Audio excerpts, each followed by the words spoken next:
जितना हम स्वयं से उबते हैं उतना किसी और चीज से नहीं उबते। हम सभी लोग स्वयं से बिल्कुल भी राजी नहीं हैं। एक क्षण अकेलापन भारी हो जाता है और अकेलापन काटने को दौड़ता है। अकेलेपन से हम जल्दी ऊब जाते हैं। जिस किसी को भी देखो कहीं न कहीं बिजी है, कोई मोबाइल में, कोई टीवी में, कोई गेम में, कोई सिनेमा में, कोई मंदिर में, कहीं न कहीं जाओ, किसी न किसी चीज में बिजी रहो, पर अपने साथ मत रहो। हम कभी स्वयं से संतुष्ट नहीं हैं। अगर हमारा कोई भी लक्षण अगर कहा जा सके तो वह है कि स्वयं से असंतुष्ट रहना। हमारे जीवन की पूरी धारा ही ऐसी हो गई है कि स्वयं से असंतुष्टता मालूम पड़ती है। अकेले में हमें कोई छोड़ दे तो हम किसी और चीज में बिजी हो जाते हैं, पर अकेला चिंतन या विचार नहीं कर सकते, अपने अंदर नहीं झांक सकते।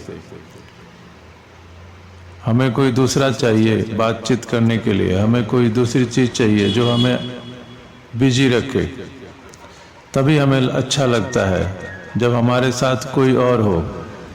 और मजे की बात कि दो आदमियों का साथ जब होता है तो दोनों को अच्छा लगता है और इन दोनों आदमियों को अकेले में बुरा लगता है। अब देखा जाए तो जो व्यक्ति अपने साथ ही अपना साथ पाकर आनंदित नहीं है, वह दूसरे व्यक्ति को क्या आनंद दे पाएगा। जब वह अपने को इस योग्य भी नहीं मानता कि खुद को आनंद दे पाए, तो इसकी क्या गारंटी है कि वो दूसरे को आनंद दे पाएगा।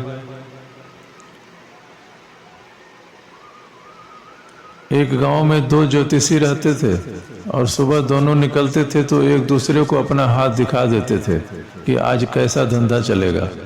यानी हम स्वयं में बिल्कुल राजी नहीं है, हमें दूसरों की सलाह चाहिए।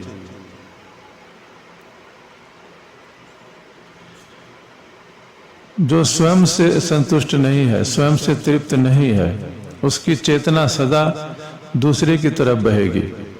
उसकी चेतना सदा दूसरे की तरफ कपती रहेगी। जहां हमारा संतोष है, हमारी चेतना की ज्योति वहीं जाती है।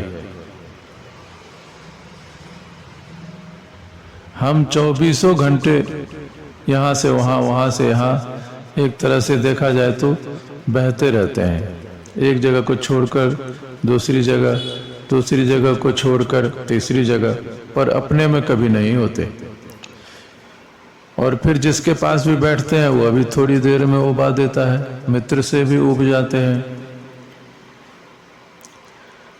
एंटरटेनमेंट के जितने भी साधन हैं, भौतिक साधनों, उनसे भी उब जाते हैं।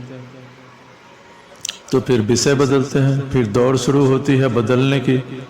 इस चीज को बदलो, इस चीज को छोड़ो। अब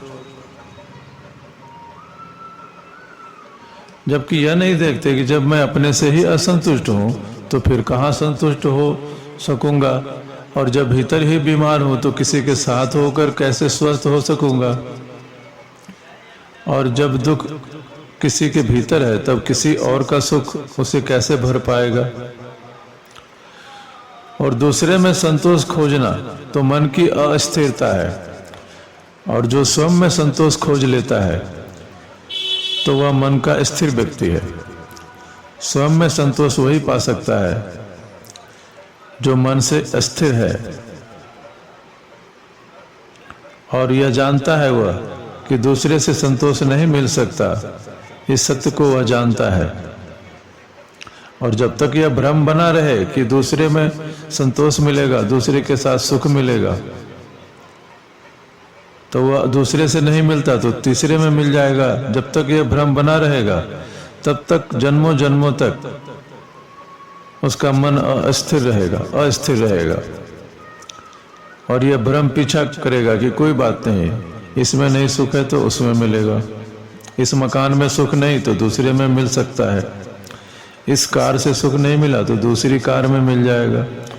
यह जब तक भ्रम बना रहेगा कि बदलाहट में मिल सकता है, तब तक उसका मन डोलता रहेगा और यह विषयों की आकांक्षा बनी रहेगी।